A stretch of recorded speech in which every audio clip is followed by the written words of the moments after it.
Mesdames, Messieurs, bonsoir et bienvenue à cette principale édition d'information de la soirée sur la première chaîne de télévision gabonaise. Édition d'information que nous démarrons avec un retard en raison, vous l'avez suivi, de la retransmission en direct du match Gabon-Niger, match qui s'est soldé par la victoire du Gabon sur le score d'1-0. Excellent confort d'écoute. En ouverture du journal, l'inauguration donc du centre d'appui à la pêche artisanale de Libreville ce matin. L'ouvrage réceptionné par le chef de l'État Ali Bongo Ondimba est le troisième du genre dans notre pays. Il est le fruit de la coopération avec le Japon.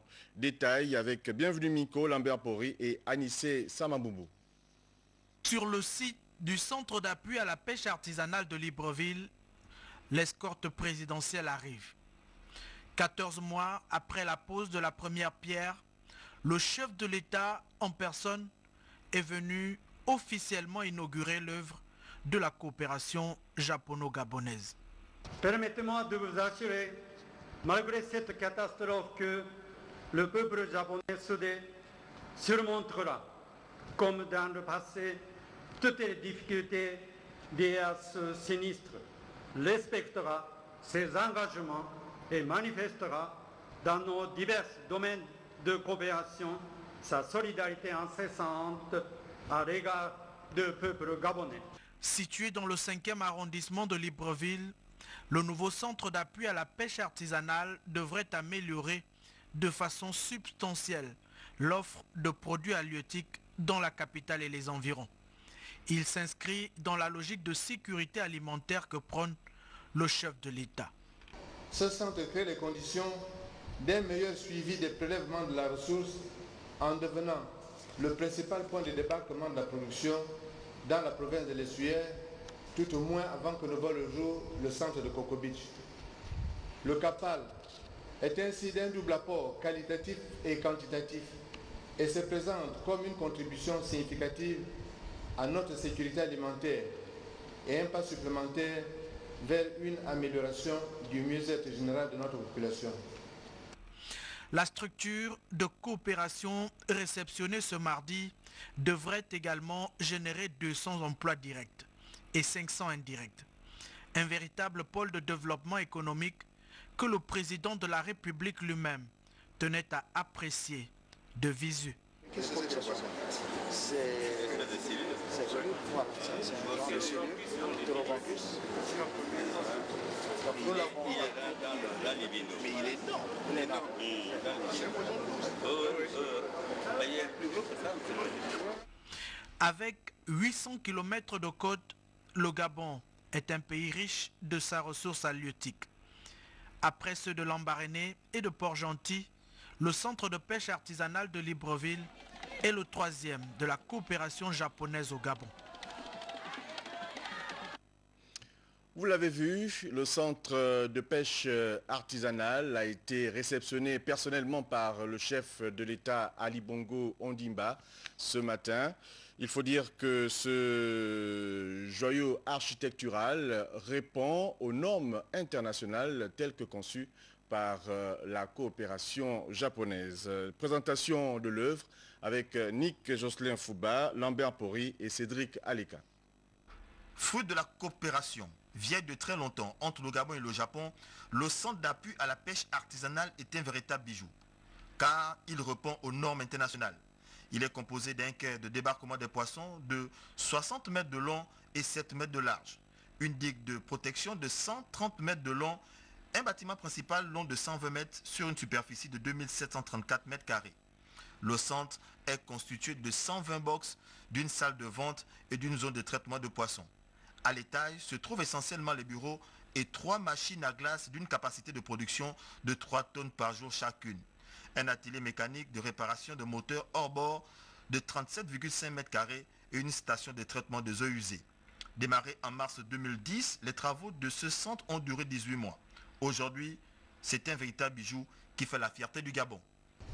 Edgar Pisani a dit du développement qu'il ne se décrétait pas, qu'il ne s'inventait pas, il se construisait au fur et à mesure, dans l'effort continu pour aller vers un État jugé meilleur par les intéressés. C'est dans cette logique que nous nous situons, convaincus que les acquis que nous capitalisons contribueront à nous installer solidement dans la dynamique de l'émergence et à bâtir, conformément à l'axe 5 de votre projet de société, l'avenir en confiance, une agriculture, une pêche et une aquaculture moderne, garantissant notre sécurité alimentaire. Le centre d'appui de pêche artisanale de Libreville arrive à point nommé, car il permettra de valoriser le secteur de la pêche dans notre pays. Autre bonne nouvelle, toujours concernant la cérémonie de ce matin, l'activité au centre d'appui à la pêche artisanale de Libreville qui sera donc facilitée par la proximité avec la Marina Olumi de Petro Gabon. Cette station de service basée donc de manière maritime. La station a été présentée aux convives Raïssa Lormedza, Chrisle Maïnda. Présentation. L'inauguration du centre d'appui à la pêche artisanale de Libreville a coïncidé avec la présentation aux autorités présentes, en tête desquelles le chef de l'État, son Excellence Ali Bongo Ondimba, des installations de la Marina Olumi, œuvre de la société citoyenne Petro Gabon qui s'inscrit pleinement dans la logique du gouvernement. Il était important pour nous de répondre à l'invitation du ministère de l'Agriculture en charge de la pêche, parce qu'un centre de pêche, comme on a dit, doit être un centre de gestion complet. De faire en sorte qu'effectivement, pour que les pêcheurs soient tentés de venir ici déposer le fruit de leur pêche, il faut qu'ils soient également à même de pouvoir s'approvisionner. On a vu qu'effectivement, ils peuvent avoir de la glace, ils peuvent donc stocker leurs poissons, mais en même temps également, pour la pêche, le carburant est un élément important. Et que donc pour eux, le fait de pouvoir avoir du carburant sur place va faciliter le travail des pêcheurs. Donc il était important pour nous effectivement que cette station soit ouverte au même moment que le centre de pêche, pour qu'effectivement, qu'il n'y ait pas ce manque-là au moment où on démarre l'exploitation du centre de pêche de Libreville. L'apport de Petro Gabon et des différents partenaires à la réussite de ce projet a été salué par le chef du département qui a rappelé l'importance de ce troisième centre. Contribuer à l'amélioration de l'offre en produits halieutiques dans la région de l'Estuaire. Le CAPAL est ainsi d'un double apport qualitatif et quantitatif et se présente comme une contribution significative à notre sécurité alimentaire et un pas supplémentaire vers une amélioration du mieux-être général de notre population. J'aimerais également profiter de ces circonstances pour souligner l'importance et la qualité de la coopération japonaise qui intervient au ministère de l'Agriculture, de l'Élevage, de la Pêche et du Développement rural. J'associe enfin à ces remerciements la société Petro Gabon qui a bien voulu implanter au sein de ce complexe une station de ravitaillement en carburant et lubrifiant pour les opérateurs de la filière. 2 distributeurs duo, cuve acier double enveloppe, 3 électropompes de dépotage, un local technique, un bâtiment boutique sont autant d'éléments pour les services qu'offre la Marina Olumi. Autre projet cher au chef de l'État Ali Bongo Ondimba, la zone économique spéciale d'Uncock, lancée en août 2010. La première phase sera réceptionnée ce vendredi 9 septembre 2011 par le chef de l'État sur le site de Coq. Et justement, en prélude à l'événement, le reportage de Tassenamiko, Achille Mwanda Moussoti, Arnaud Mungue et Chantal Marundou pour la présentation. Situé à 27 km à l'est de Libreville, à proximité du principal axe routier, la Nationale 1, et de la voie ferrée ainsi que d'un accès à la mer, la zone économique spéciale d'Uncock s'étend sur une surface de plus de 1126 hectares. Sur la zone économique spéciale que nous développons, qui est née d'un partenariat entre l'État gabonais et Olam International, nous trouvons toutes les infrastructures communes, un dispensaire, un centre commercial, une salle polyvalente et aussi différents types d'industries qui ont déjà réservé dans la zone économique spéciale, particulièrement des industries de la filière bois. Cette zone économique spéciale est censée développer des produits avec le label Gabon destiné à une très forte exportation vers des pays qui sollicitent du bois tropical. Depuis juillet 2010, le Gabon a interdit l'exportation du bois en grume afin de favoriser l'éclosion d'une industrie locale et l'exportation de produits finis et semi-finis à forte valeur ajoutée. C'est dans cette optique que s'inscrit ce projet financé par la multinationale Olam à hauteur de plus de 800 millions de dollars américains, soit plus de 360 milliards de francs CFA. Olam est une entreprise qui intervient dans le bois et l'agroalimentaire au Gabon. Il faut bien préciser qu'Olam est déjà leader dans le monde entier de toute industrie agroalimentaire, déjà pour commencer. Alors Olam, ils sont dans le bois à Makokou depuis 1998 et lorsque le chef de l'État décide de lancer la vision de l'émergence, Olam signe un partenariat avec l'État gabonais pour développer plusieurs projets. Ça fait exactement 1 an, ils ont signé un accord avec l'État gabonais pour la zone économique Ndunkoc, pour le projet de Palmeraie qui doit être développé à travers le pays et pour construire une usine d'engrais, de fabrication d'engrais à Port-Gentil. Les travaux d'aménagement prennent forme chaque jour grâce à un rythme de travail intense impulsé par la multinationale et ses sous-traitants. Je suis le chef maçon de ce site-là, le rond-point. Voilà, mon rôle ici c'est de un peu suivre les travaux avec les maçons, essayer de les structurer le matin et puis par rapport à la journée quoi. Il y a les autres qui sont donnés par l'ingénieur que nous respectons tout au long de la journée.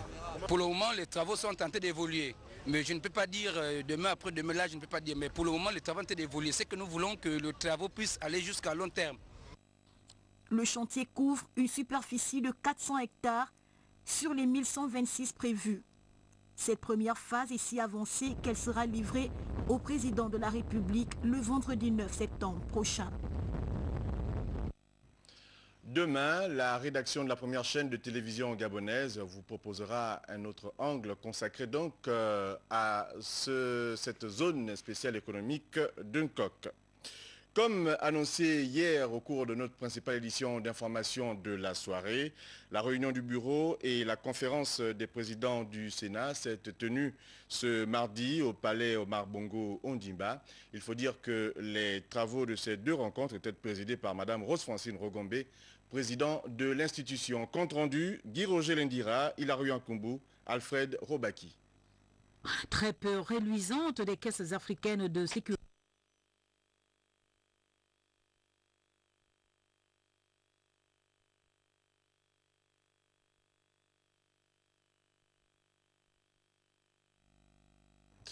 Voilà, nous vous le disions à l'instant, dans le cadre des activités au palais du Sénat, la réunion du bureau et la conférence des présidents s'est tenue aujourd'hui même et les 2 travaux étaient, du moins les travaux de ces 2 rencontres étaient présidés par Mme Rose-Francine Rogombe, président du Sénat.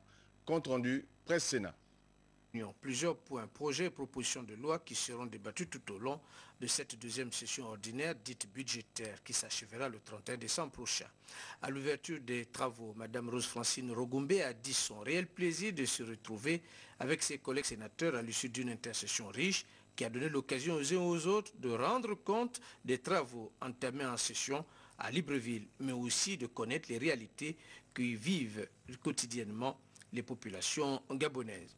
À l'ordre du jour, plusieurs points, notamment les projets de loi transmis par le gouvernement pour examen, relatifs notamment à la protection de l'environnement et à la promotion du développement durable, et ceux en cours d'examen sur la modification des dispositions des articles 75 et 76 de la loi numéro 06-75 du 25 novembre 1975 portant code de sécurité sociale en République gabonaise et celui complétant les dispositions de l'article 62, alinéa A de la loi 03-94 portant au Code du travail en République gabonaise. Réunion, plusieurs points, projets et propositions de loi qui seront débattus tout au long de cette 2e session ordinaire dite budgétaire qui s'achèvera le 31 décembre prochain. À l'ouverture des travaux, Mme Rose-Francine Rogombe a dit son réel plaisir de se retrouver avec ses collègues sénateurs à l'issue d'une intercession riche qui a donné l'occasion aux uns aux autres de rendre